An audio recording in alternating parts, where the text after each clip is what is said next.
O Brasil tem a taxa de juro mais alta do mundo há 15 meses e o mercado espera que o Banco Central corte o juro.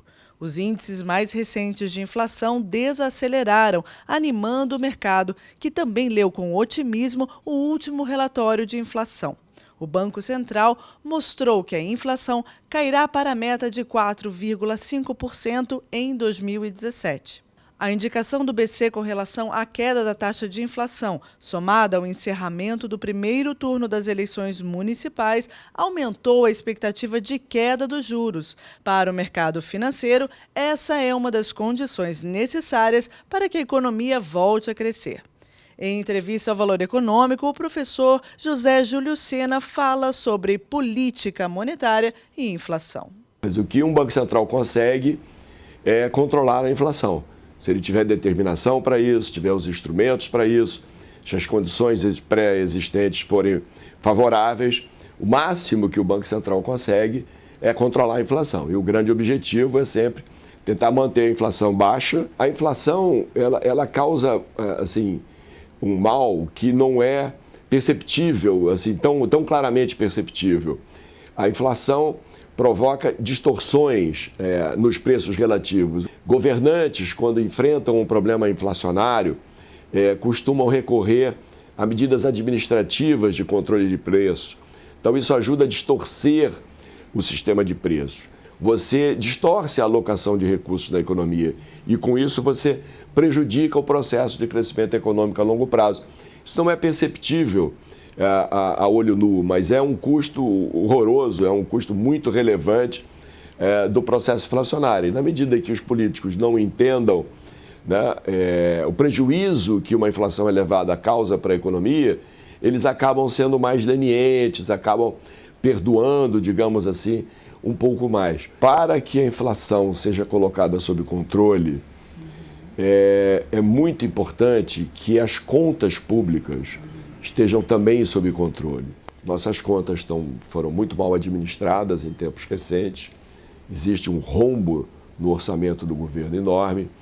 E o que este rombo do orçamento acarreta em termos de dificuldades para controlar a inflação? Acarreta o seguinte: os agentes econômicos percebem que tem um rombo. O noticiário econômico alardeia isso. Isso fica muito claro para todo mundo. Como é que você corrige um desequilíbrio nas contas do governo? Só tem dois meios. Ou você corta os gastos, ou você aumenta impostos. As duas coisas não são bem recebidas pela população de modo geral. Então, você perguntou se existe algo que as autoridades deixaram de fazer para ajudar no combate à inflação. Sim, deixaram de administrar as contas públicas com mais competência, digamos assim. Quando o lado fiscal ajuda, você com menos juros, você atinge uma taxa de inflação que você está procurando.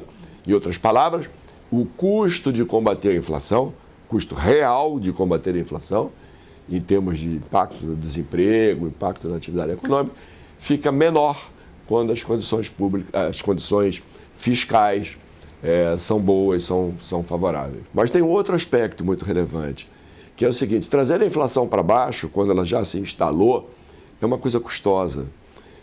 E o instrumento fundamental é a taxa de juros.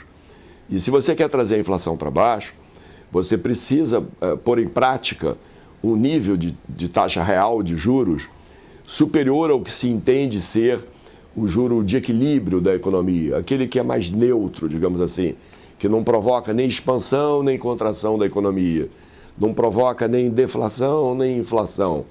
Os economistas chamam isso de juro neutro. Então você tem que... E o juro neutro no Brasil, as estimativas sugerem um patamar relativamente elevado. Então, quando você tem que colocar a taxa real de juro praticada pelo Banco Central num patamar relativamente elevado, disto advém custos.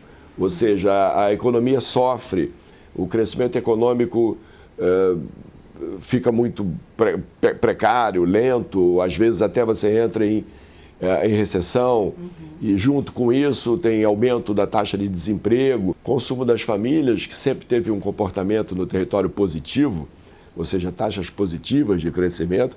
Nos últimos 2 anos, o consumo das famílias andou para trás, né? Retração de 3%, 4% em termos reais. seja, as pessoas consumindo menos do que consumiram em períodos anteriores. E isso não aconteceu de graça, nada acontece assim, sempre tem um fator, né? Sempre, relação de causa e efeito está sempre presente numa economia. Houve muito estímulo ao endividamento. Eu acho que isso foi um pecado importante de administrações anteriores, estimular as pessoas a se endividar. Em resumo, as contas públicas são a chave do sucesso da retomada do crescimento.